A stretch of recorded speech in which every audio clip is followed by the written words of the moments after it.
bridging wealth and well-being. Because a lot of folks these days, particularly advisors in a couple of studies and everything like that, they're putting a whole bunch into the wealth category, right? It's like, oh yeah, I got a wealth of life, I got a wealth of health, I got a wealth of faith, and I got a wealth of this, and I got a wealth of that. Yeah, but you probably coming up short, or you believe you came up short in the dollar category. Wealth is dollars. Well-being is domains of life, and you use your wealth in order to fund well-being. And what is that harmony when you're talking about life and money alignment?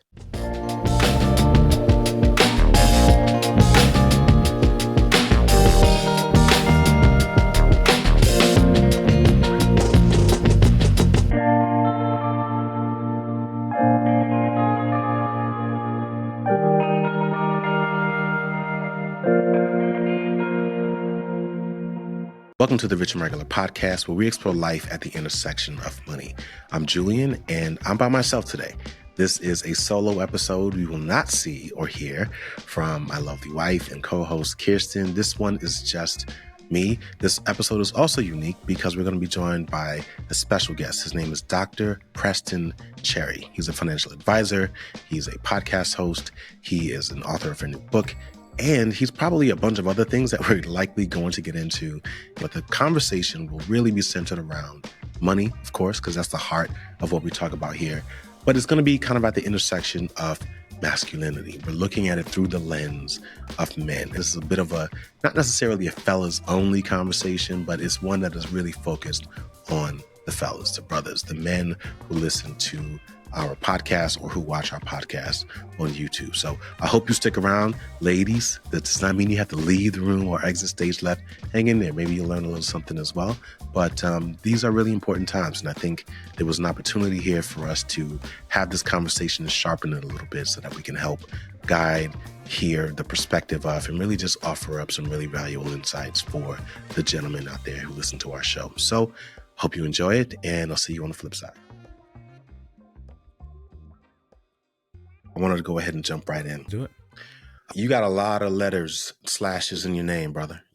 I saw a bunch of C's, so why don't you let's start with you just introducing yourself and all of these incredible designations that you have achieved over the years. I appreciate you. First of all, thank you for having me on. I enjoy y'all's show so much. I when I'm flying around and everything like that, I'll be sure to download the joint. So except in case I don't have any Wi-Fi. So appreciate you. Of course. So a lot of people tease me about those letters, by the way. They're like, the mail merge doesn't work, when you got all the letters behind there. But those are for the people, they're not vanity, and I got them in order to match how I meet people and how I serve people. And so like the PhD, that was in financial planning. I mean, I've been in financial planning for a long time. I wanted to know more. I wanted to get more in depth. I mean, call it a terminal degree for a reason. I mean, so I just wanted to dig deeper and know more. And then the financial therapist, right? It's think, feel, and behave. It actually matches up with my upbringing, because I got all my financial psychology tools and my humanity tools. I got those from my mother. And so I got those before Brene Brown. I got Brene's books on the background. So, but it's all matched up, Julien, so it's financial therapy, financial psychology. I got the coach, or the coaching and counseling and to help folks, in the immediate term. And then the CFP. I mean, that just gives me the technical knowledge. So it's all grouped together in just how I speak with people, serve with people, and just how I operate as a person. Yeah. So I asked you that question. It was kind of a trick question, but I can tell you from my personal experience as someone who is often asked for financial advice, and I would imagine you are likely asked and have been asked because you've made it a cornerstone of your entire life, and you have all these certifications and degrees and all of those things, but you are a specialist in this area. I'm curious if your experience is similar to mine. So my experience is that I go to a conference, I meet a young brother, maybe we're doing a talk, maybe you're on a panel, maybe they just saw you and they recognize you and they love what you had to say. And then they come up to you afterwards and you just pour into them. You give them everything they need to know. Maybe you see a little bit of yourself in them. You exchange information. And this is, to me, where things turn a little bit sour. And I'm just curious if you had this experience, but they never follow up. Like, I give them the card, I give them the information, they never follow up. Do you experience that? And if so, what do you think that's about? Well, that's a great question because, I think it's in all of us. And I know that's like a general answer, but it is. Action is hard. Mm-hmm. Action is hard. Action is intentional. And when we're taking action in something, like maybe it's calling me or you back. All right. That goes into perhaps self-doubt. Why am I calling this person? Will they pick up? What would they think? Are they real enough? Are they real? Or did they just pass me a card? Mm-hmm. So all of these barriers of thought, and we're susceptible. When I say we, I mean I'm no different. I have some cards in my desk right now. I'm like, dang, since you reminded me, I'm like, dang, I just came to the conference. I got to follow up myself. Right? That's real talk. And so, but it reminds me of action, and that's action in a lot of things.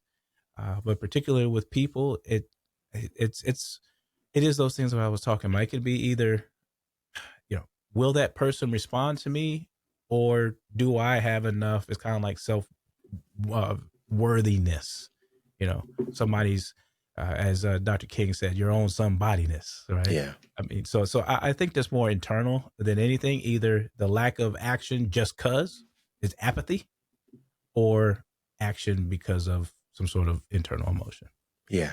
I've posed that question to several other people, and they do share a similar experience. And what they asked me to do is to be patient. I just kind of struggle with it a little bit because time is precious. And, if you let 5 years go by, like, you, without question, can miss out on a really great opportunity. But I appreciate your perspective on that. We met a couple of years ago in Chicago. I believe it was at the Morningstar Conference. It was a great conference. We had a good time there. I think we were recording a podcast there. And I would imagine you'd been there before. That was not your first one, right? That was my second, I think. Your second one. Okay. I will say this. We always love Chicago. We also know that when we go to these types of conferences, we do not expect to see a lot of men, or I should say a lot of people that look like us, that have our skin color. You are one of a tiny, tiny percentage of Black financial advisors, and I would imagine CFPs in the country.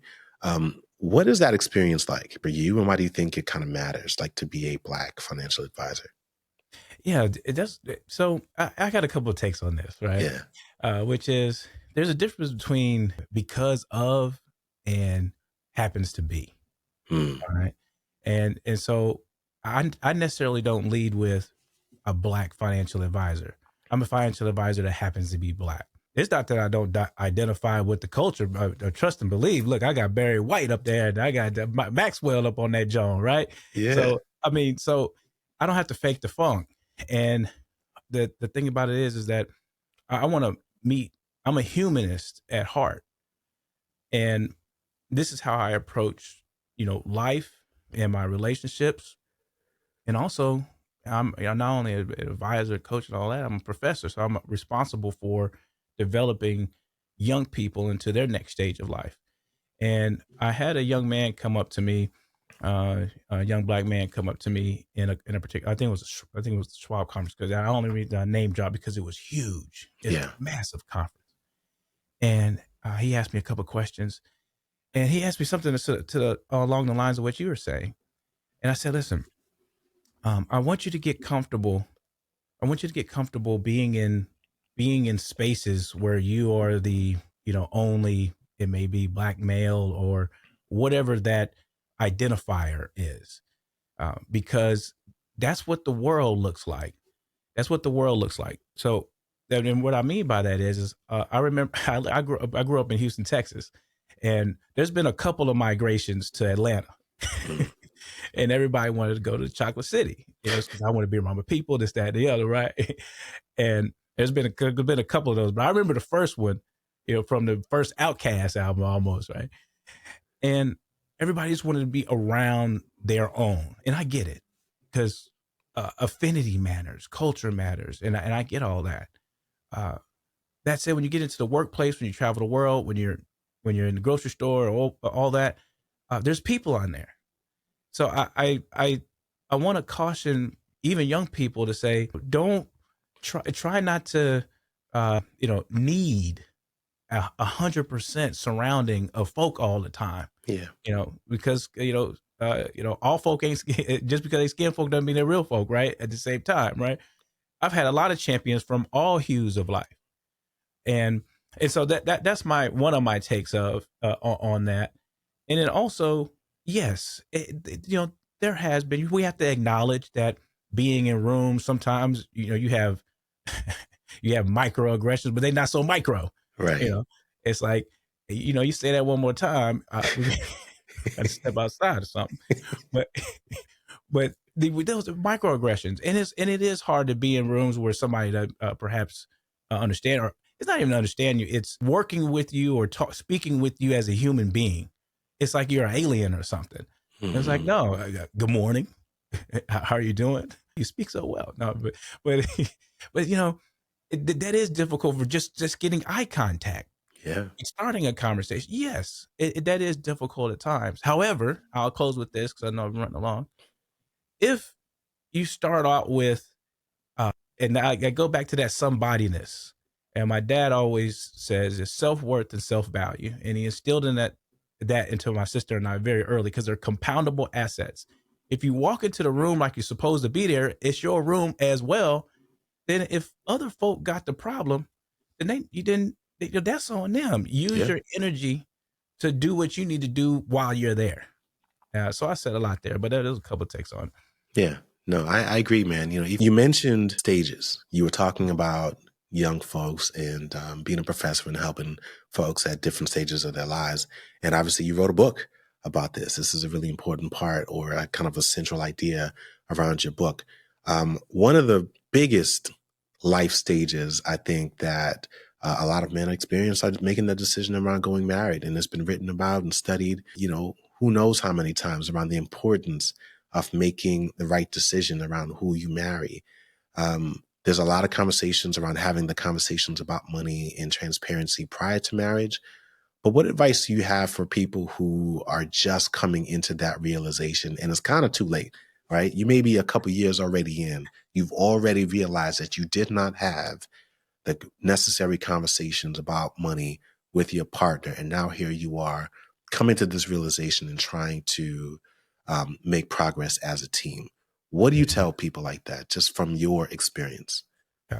Kudos to you, because I think I heard you say necessary conversations after, because that is the reframe on a lot of difficult conversations. Yeah, they can be challenging, but sometimes difficult could, I guess, help people just put their head in the stands, like on an ostrich approach, like an avoidance, right? Yeah. And, there are challenges. I mean, look, particularly you're in a relationship, if you are in a real relationship, I mean this healthily. I don't mean this toxically.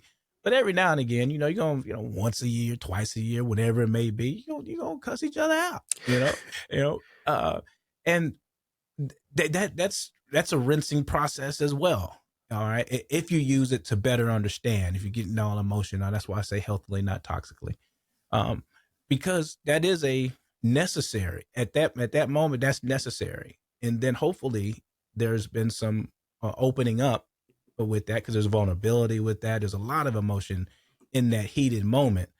And then, you go ahead and hopefully, if you're in a healthy relationship, I would say more often than not, something comes good out of that a little later on down the line. Yeah. And when you're talking about those money conversations, and I come circling back around to necessary conversations, it is opening the door for folks to be heard on both perspectives. So I always suggest for folks to agree to agree. Number one, all right, why are we here? We want to have more financial health. We want to feel better about our money and our lives, and where we are now and where we're going forward. Can we agree on that? So it's agree to agree. Then agree to have a a safe place. It's like, all right, let's be open with one another, but let's be honest.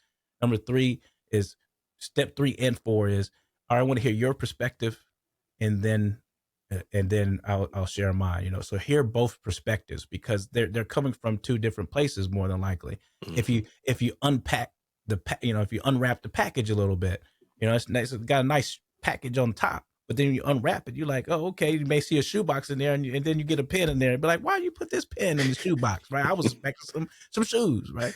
But it's about unpacking and unraveling, and or not unravel, but unpacking, because you might discover that that disagreement, or that that other perspective per se, it may come from a genuine place. Yeah. Two approaches on debt, two approaches on whether you should buy a home or rent a home, or whatever it may be, new car, old car, whatever it may be. So hearing those two perspectives, and then coming back together and saying, okay, remember we agreed to agree.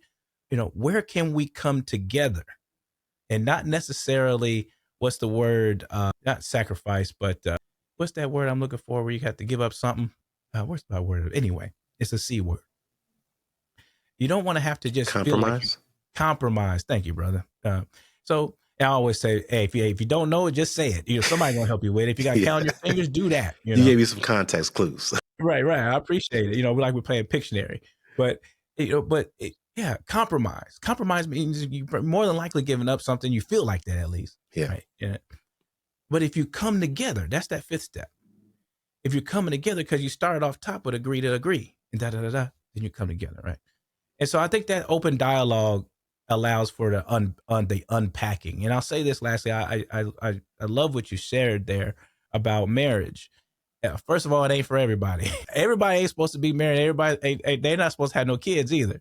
So let's get real about that. And that, so both of them are a gift. It's a blessing.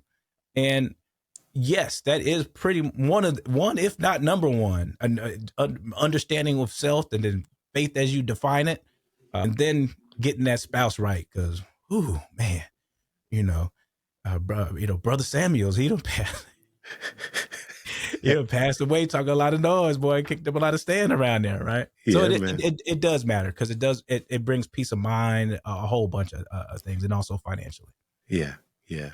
In our book, we talk a little bit about harmony and the idea of harmony, which I think, and at least, actually, I'm pretty sure Kirsten took lead on that particular chapter, but like the idea was around when you are having these potentially contentious conversations with your partner, what you're actually seeking is harmony, this kind of togetherness, the sense of that. You kind of took that to the next level, because in your book, if I'm not mistaken, harmony is like in the subtitle, right? Like that's a Yes. core element in terms of the theme of your book. Why did you go that hard in the paint with respect to that idea? And can you just explain a little bit more about like that decision? Yes. And shout out for you, marrying right, because it's the other way around. You married right. I don't know what you were doing, but no, but but no, it's a team, and you all embody that. So shout to that, because it's a household of support, right? And it is a team. It is teamwork. It's like, how are we running our household, and how are we going to be together, support one another? You happen to be on the same, podcast, in the same area of entrepreneurship. But yeah, y'all send a great signal about what y'all doing. So shout out to that. Thank you. Financial harmony. I wanted folks to have a book of permissions, a book of permissions, which is, we don't owe an explanation to society or others about our finances.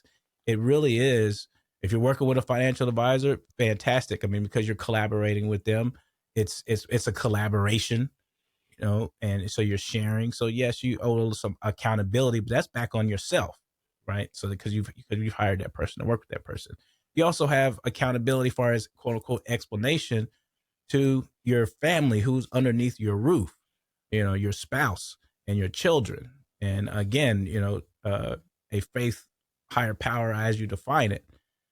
Other than that, right, you don't owe no explanation to nobody, right? About how you're running your finances.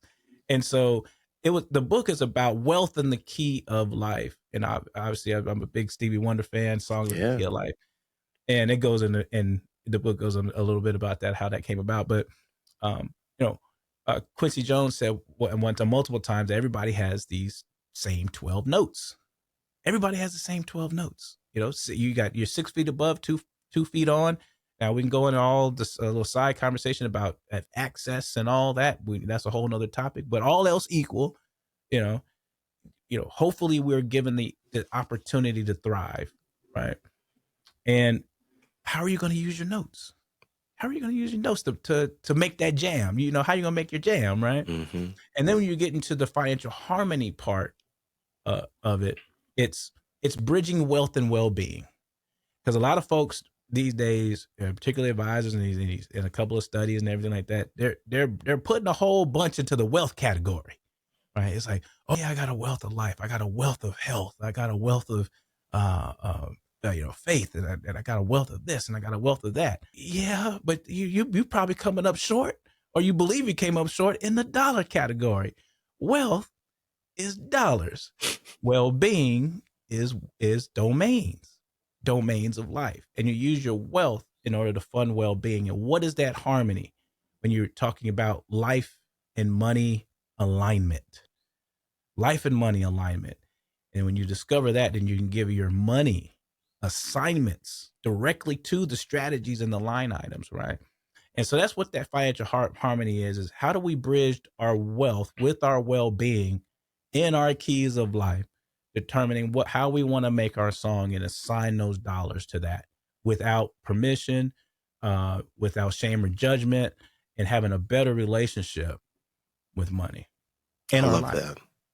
I love that. I love that. You're making me think of a scenario that I have not experienced, but I would imagine someone has. And so let's just create a situation here where you are working with a young man who is married. His wife or partner does not have a financial advisor. And he is trying to communicate to his partner what he would like to do or what he is envisioning, but that partner has other ideas. Now it almost kind of seems like there's like a triad a little bit, right? Because like here you are as an advisor, as an outsider coming in with this perspective. How do you navigate those kinds of potential conflicts? They don't have to be a conflict, but they could be, assuming those two people are not on the same page. How do you kind of navigate situations like that? And what do you think people can do if they find themselves in those kind of situations? And it could be in either situation or either setup, but like if you are the advisor and you are trying to help someone and they are experiencing pushback, how do you help them kind of help themselves? Mm-hmm. Yeah. First of all, when we're having those meetings, and I'm sure you've had these meetings as well, is when you're speaking with people, and you, particularly the couple, and you may ask, well, do you like travels? Yeah, sure. How many times a year? One says 2, another one says 5. Right. Now that's a lot. That's a lot of bread in between 2 and 5. So Right? Not is. only just the frequency of the trip, but where you going and how you going. And more than likely, that's about some money, right? And time a little bit too. But the reason why I kind of tell that kind of story is it could be anything. Where when somebody says 2 and says 5, and then they look at each other like this, and they may go like this right quick. And look, as an advisor or coach or wherever you are, all you got to do is you got to pause. They got to work that out just for a second before you jump right in. All right. And because you jump in too quick and maybe jump on if you're a dude, then you're mansplaining. If you jump with the lady, then the dude's talking about, hey man, why you with the lady? What's up? So it is about a pause, and that is intentional. Is when they look like that, and then okay, that was a look. Let's unpack that. So what were each of you thinking? And I'll say, Jane, go with yours, Joe, go with yours, right? And so that's the opportunity, because they've talked about it, but not had a mediator. And maybe they haven't talked about it in depth. They, for sure, more than likely, they haven't talked about it in depth. They've done that surface level conversation and haven't had the opportunity to get past raw emotion of it. And so that's your job as a professional, is to use use that moment to help them where they want to go. Because again, agree to agree, they want to travel, safe space, perspective, then come together. So now it's, why is your reasoning for that? So it's using that same framework to facilitate that conversation, because they want to have it. Yeah. They want to have that conversation, but they want to have it better. And they still want to travel. In the example I'm using, they still want to travel. It could be any topic, right? So they want to get there. No, all else equal, nobody wants to sit there and have conflict about the same topic over and over again. Right. Right. And so just introducing a framework or a moment, an opportunity to have that help, that conversation in a non-toxic manner, and have a array of hope to say, okay, let's talk about this, and with using this framework, and we can come together. And so just giving folks the floor and the opportunity to be better, listened, heard, valued, understood. And it works. It works most of the time, because they just need a mediator, an opportunity, and a framework. Yeah. Yeah. I want to fast forward a little bit, right? We're using the same couple. And obviously you are an expert at guiding people and helping them understand how their values can shift through different life stages. Next big stage is likely having a child, making that decision. And I can just speak from personal experience. I remember asking the question to so many fathers, like what to expect. Give me as much advice as you can. I remember buying books just to better understand the birth experience and pregnancy, for sure, because you hear, from just being honest, all these horror stories. What do you tell soon-to-be fathers that they should prepare for or think about from a financial perspective as they are entering into this stage of fatherhood? Yeah. I'm kind of tearing up just a little bit, because I'm 6 months in from to a little boy. And so, yeah, I said here recently that I've always been somebody's son, but I've never been somebody's father. Yeah. And I have a lot of wisdom to pass on. I'm 45. I wanted a child 15, probably even 20 years ago. And,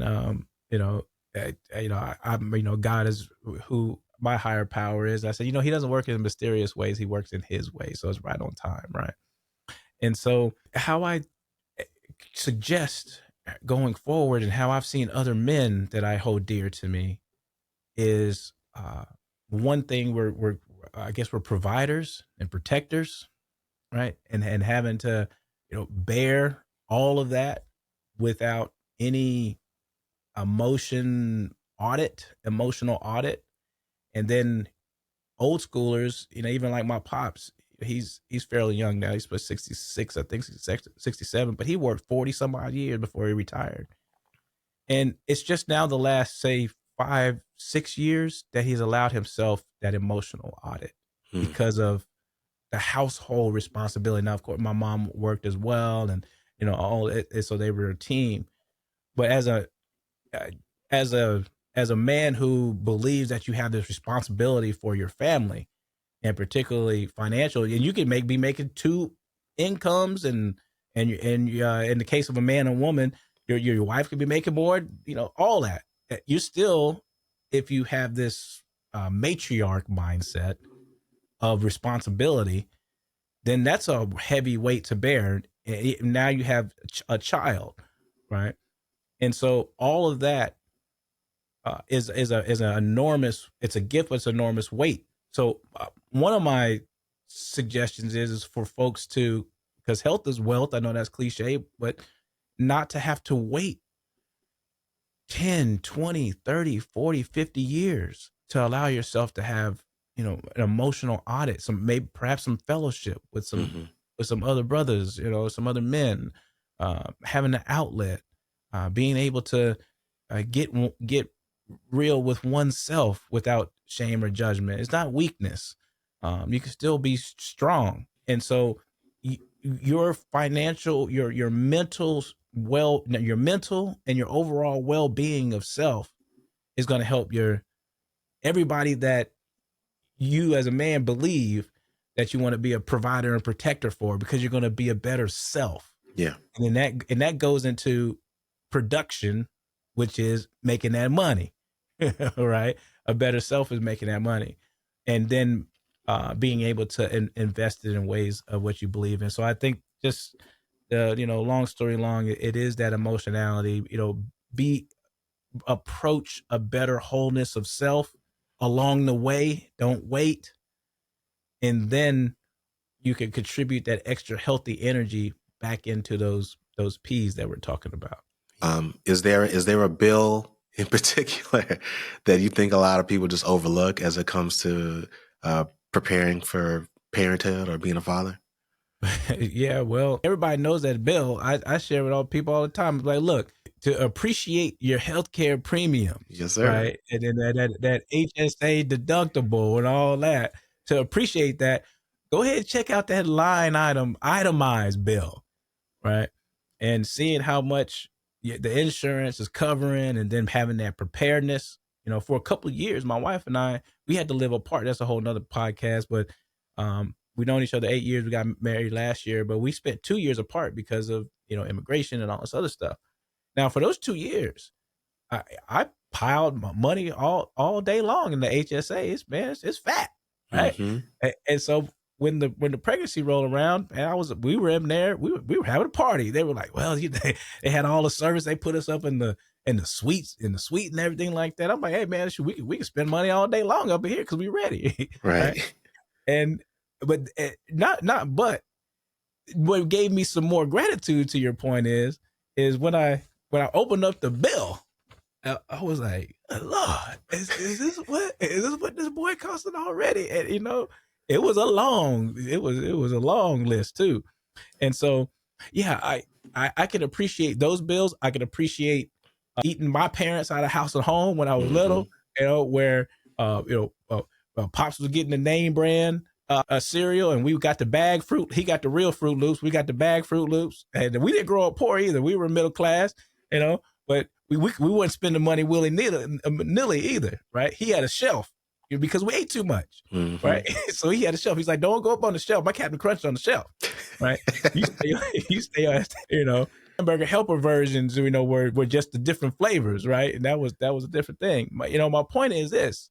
It comes back all around because the other day, my wife and I was at the store. We buying Similac 3 cans at a clip, and shoot, that's $140, $150 right out the rip. We ain't even got no dang on bread or nothing like that, right? Opening up letting time do its thing. Yeah. Right. With Gen X, most of us are more than likely, even if we're doing well, we're underfunded. But our parents did well about us the best they could, so it's not a complaint, but every generation gets better. So, my wife and I, we got to do this actually the next week or so, is opening up this account, the brokerage account, for money to go up and let time to do its thing. So everything is having a clause. This boy's clothes. Yeah. Right. I remember clothes. Look, buy now, pay later ain't new. Right. That's called layaway. Exactly. Okay. Soon as we finished one semester, all right, you were shopping for the next. So you can put that John on layaway, and you better not gain any weight either. Right. So now circling all the way back, education, care, clothing, we're providing a type of environment we want our children to live in, school districts. The list is endless. And so that can become overwhelming, getting back to the conversation we were just having just a minute ago, as far as well-being. And then also preparing your finances on how to invest in all that. Yeah. So yeah, the list is long. Yeah. Yeah. You gave me the perfect segue, because one of the questions I wanted to ask you was obviously around investing opportunities for kids. And you talked about how the HSA, it almost felt like a security blanket, right? Like when you got that thing fully funded and you walking into a pregnancy, it's like, I'm good. Like, you're not welcoming them to throw whatever they want at you, but you're good, right? It's like, look, I got it all here and I'm covered. I know I've stocked this money aside and it has grown on my behalf specifically for situations like this. And so you don't walk into it with anxiety. And I think without question, that gives you like additional room and capacity to just walk into those moments and those periods of your life, just focused on emotional connection and being supportive for your wife and all those other things. We can obviously talk about the importance of investing for our kids, but I think people have heard that before. Invest for your kids. They ignore it.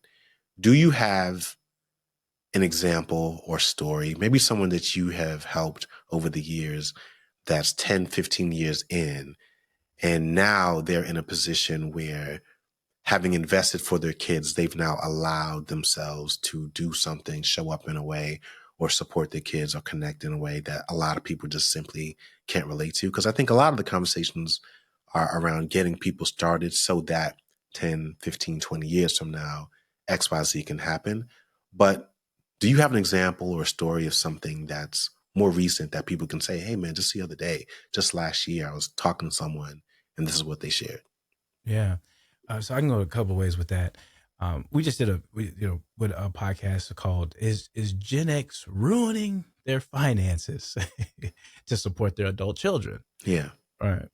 And so I actually had to say ruining, so it's like, but yeah, it's and the crux of that is like, have you as a parent, do you feel, and this is the jump off question, do you feel you've done enough for your children, your adult children? And this starts right around, those early teenage years, 17, 18, right when they finish school and get into college. Let's say, let's fast forward all the way to college to a 23, 24.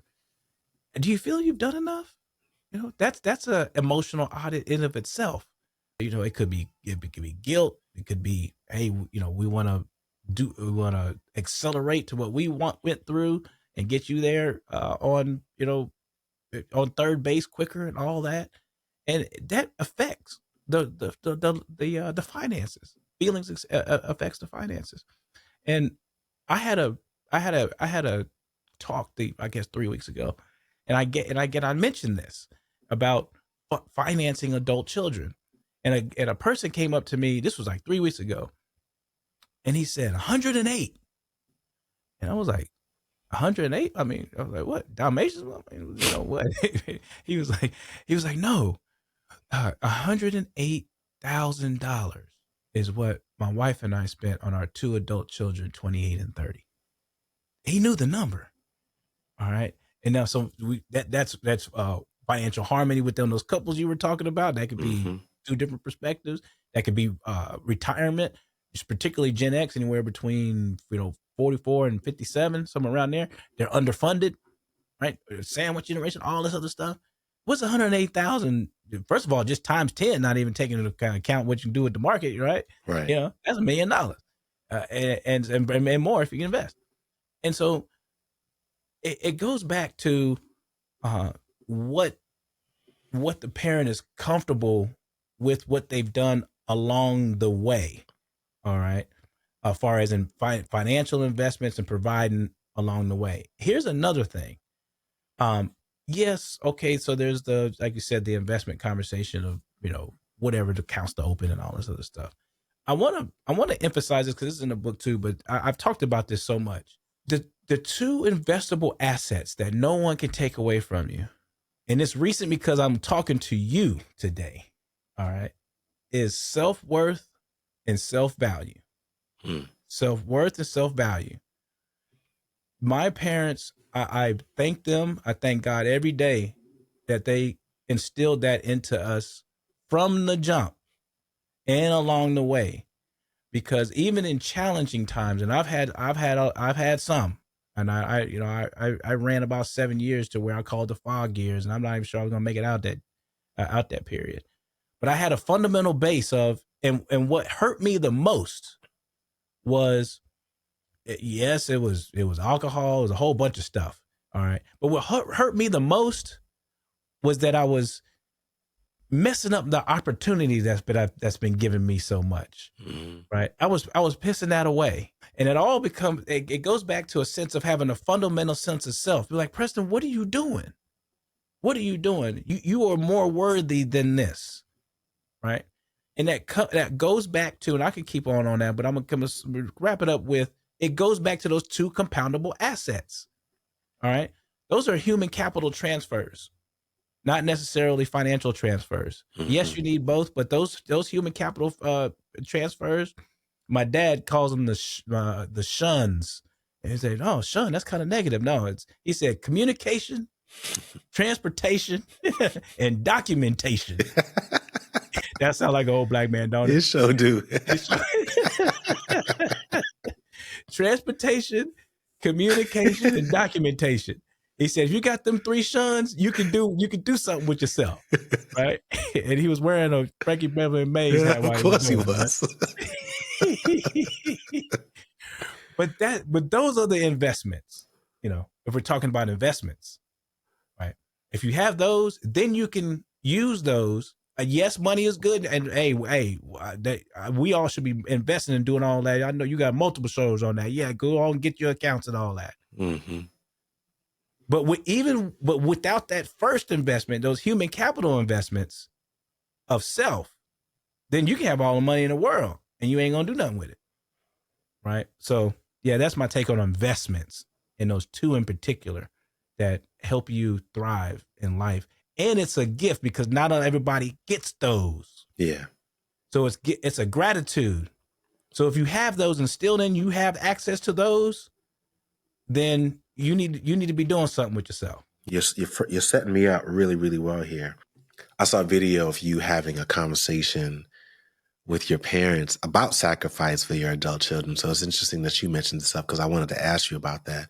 I'm curious whether or not you see a lot of older adults kind of doing this for their children. And by that, I mean going broke, like going, I'm not sure, exactly sure when you were talking about that 108, like whether or not that was said with a sense of pride or exasperation or maybe a little bit of both. But do you see that more these days? Are people much more willing to do that, or are they resistant? Because from the video I saw, your dad was like, yeah, no, we weren't doing that, right? Like we were like, nope, we support you, but we were very clear around what done looks like. Right. Yeah, they were clear, but also I boomerang back, and that was on the second show, the follow-up. And I wanted to be clear about that too, because one of the things is a little chapter in the book. I think this is the first sentence of the book. It says, I firmly believe nobody is self-made. Because you got all this, kind of millionaire next door stuff. And say, oh, it's self-made millionaire. Right. No, you're not. Nobody's self-made. You know, and it took Arnold Schwarzenegger to say, I'm not self-made, right? In Arnold, right? It's because in his story, he sat there and lifted weights for 16 years of his youth, free of any life challenge or anything like that. Then he went on to win Mr. Olympia and so on and so forth, right? Right. So, what's that got to do with, the boomerang? I boomeranged. I'm not self-made because although they said they never kicked us out, so to speak, but they did say very early, life is about responsibility. All right. And you need to have these responsibilities in order to thrive in life, and self-accountability.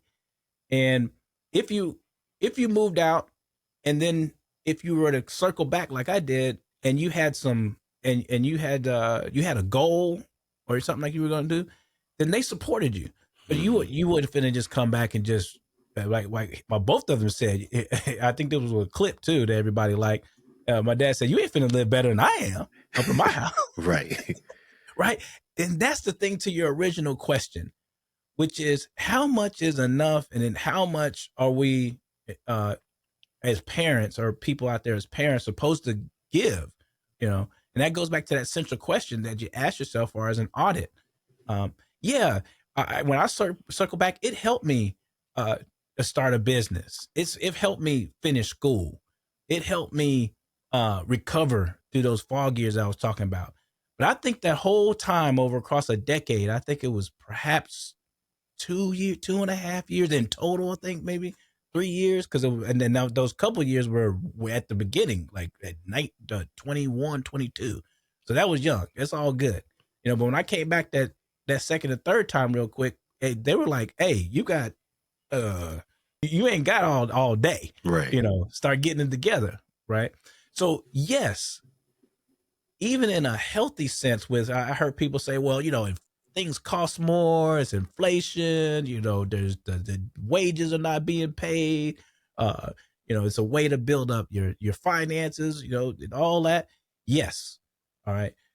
I support that. All right. That said, if there's no risk, and matter of fact, if you're a professional, then we're having these discussions with folks, by the way, because we can't tell nobody what to do. Yeah. All right. That said, if you open the door and somebody says 108, all right, that means it's on their mind. It's on their mind, so they get to talk about it. It goes back to permissions. Are we allowed to say as parents, if this is what we value, what, we've done enough. Yeah. Go on out there and get you 25, 26 years old. Go on, get that roommate. Yeah. If you want, I mean, what are we talking about? Yeah. Right. There's no more time for the Gen Xers and the boomers, and particularly Gen Xers trying to prepare for, there's no more time. So, and they're trying to live their lifestyle right now, which is lifestyle vitality. These are their best years in life. Yeah. So how much more are you going to sacrifice, for folks that, they 30 years old. And then like my pop said, he said, you're not finna just come back in the house and say, what happened to that job that you were at? I didn't like that job. No. Hold on now. That's not good for human conditioning. Yeah. If there's no, if you're not being built up in any more way. So it's a balancing. Yes, you want to give give young people the opportunity to get to know themselves, get well on financial footing, and all that. No question. Should you be kicking people out old school style at 18 as soon as you walk off the high school stage? No, I ain't saying that.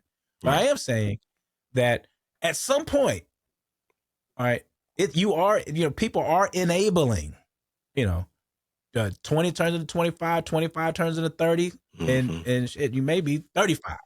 And what are we talking about? Yeah. Yeah. My last question is admittedly an impossible one. We've been talking a lot about the stages. We've talked about parenting, marriage, kind of wrapping it up, talking about kind of like aging parents and the role that they play, whether or not we're supporting them and those kinds of things. It's kind of all three of those combined.